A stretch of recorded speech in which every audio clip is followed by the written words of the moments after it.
Hey, welcome to Kaspa Daily Pulse. Here's what the Kaspa community's been buzzing about today. First up, Warpcore. Folks were saying, Key released Warpcore, but the vibe got weird fast because people couldn't find a GitHub link, and some were like, so, is this ever going open source? Others ran into a 404 link, and the chat immediately went into skeptical mode.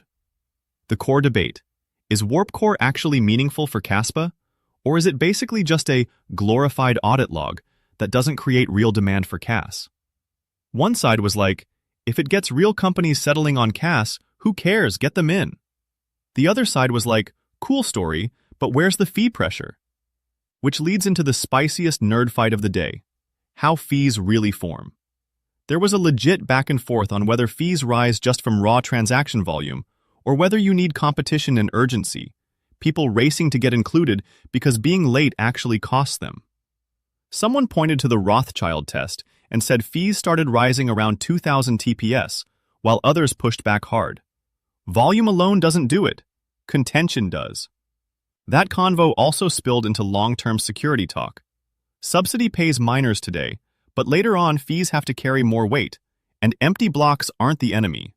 Low miner revenue is. On the community building side, there was hype around a Kaspa Hackathon turnout. People were sweating not hitting 200 hackers, but also admitting 150 is still solid, especially with minimal help, while comparing it to Ethereum pulling 2 to 300 with way more marketing, and Solana doing 1,000 with a massive price pool. Net vibe: we don't have much, and still showed up. Then there's protocol direction. Talk in HF chat about native asset fragmentation and whether to delay the hard fork until vprogs are ready. People worried multiple versions of the same token could get messy from a wallet standpoint, and there's a split between let users do what they want versus don't create chaos. Finally, small but real, Kaspa Social product friction. Users were asking for a proper thumbnail/link preview. Someone explained the usual Open Graph approach, and a dev basically said, yeah, our app doesn't use Open Graph. So, polish is on the radar, but not solved yet. That's it for today's Pulse. Let's see what tomorrow brings. Catch you then.